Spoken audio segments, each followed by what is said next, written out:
Lalu apakah pernyataan Rocky Gerung ini bisa dianggap sebagai kritik atau hinaan atau justru dimasukkan kategori hoax begitu?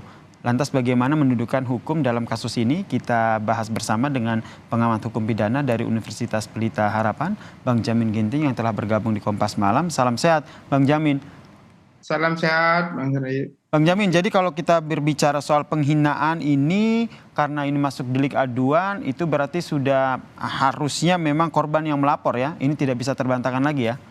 Ya, itu kan berdasarkan putusan Mahkamah Konstitusi, setiap orang yang merasa dirinya difitnah sesuai dengan 310, 311 tersebut, maka orang tersebutlah yang seharusnya mengadukan karena kategorinya sudah masuk dalam delik aduan. Atau dia sendiri memberikan kuasa kepada orang lain mewakili dirinya untuk melaporkan hal tersebut, tetapi dia tetap juga akan diperiksa.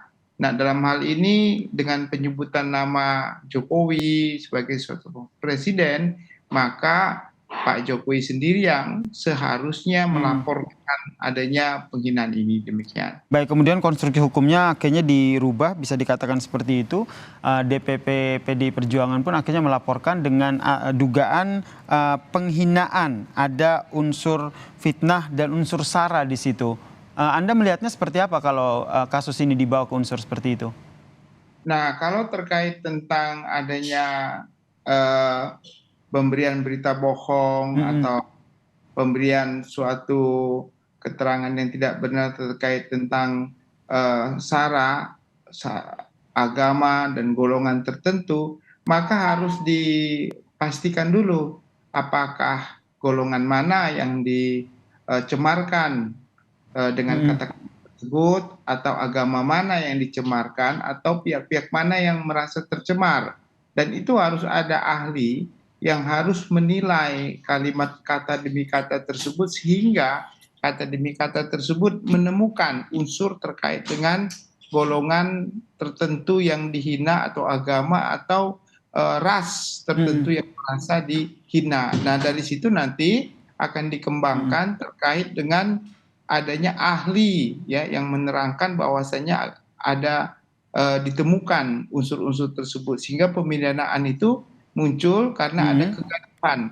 Nah, sekarang kan yang ingin di create itu adalah adanya kegaduhan. Nah, kalau Betul. kegaduhan mungkin munculnya itu bisa dapat kita lihat ya dengan ada beberapa keinginan daripada apa namanya para pendukung ataupun para relawan atau orang-orang tertentu yang merasa dihina dengan adanya itu sudah kegaduhan sudah muncul di situ ya. Berarti menurut Anda ini cukup masuk akal untuk dijadikan sebuah pelaporan sehingga bisa diterima untuk diproses lebih lanjut begitu oleh polisi?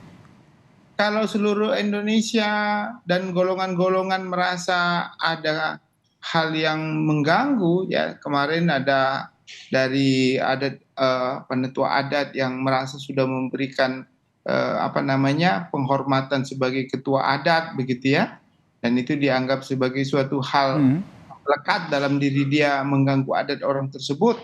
Nah, itu lama kelamaan juga bisa menjadi dasar adanya rasa kebencian terhadap orang tersebut. Tapi konteks yang disampaikan ada nggak kaitannya dengan agama ataupun adat tersebut? Kalau konteks itu tidak ada yang menyangkut tentang tata cara dia memimpin negara ini atau tata cara sikap dan perbuatan menyangkut tentang agak sulit ya saya kira untuk lari ke sana begitu.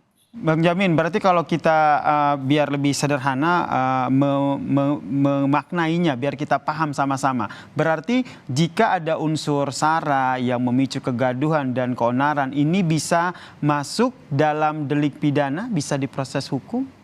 Ya bisa, tentu bisa. Karena kan kalau ketentuan undang-undang penerapan undang-undang pidana itu mengatakan bahwasanya setiap orang yang berusaha atau melakukan suatu perbuatan terkait dengan penistaan terhadap golongan, agama dan segala macam ya, yang mengakibatkan keonaran itu, gangguan itu kan menjadi satu delik pidana begitu. Nah, pasal itu yang saya nggak tahu persis yang mungkin dibahas atau yang mungkin menjadi dasar terkait dengan ucapan itu. Nah, Bukti yang nantinya akan disertakan seperti apa kalau itu seandainya masuk dia. delik pidana, Bang Jamin? Nah, jadi ada begini, jadi yang kan yang satu-satunya bukti adalah rekaman video atau rekaman publikasi yang diucapkan. Ucapan itu, apakah ucapan itu memiliki unsur yang benar-benar menyatakan adanya penghinaan ataupun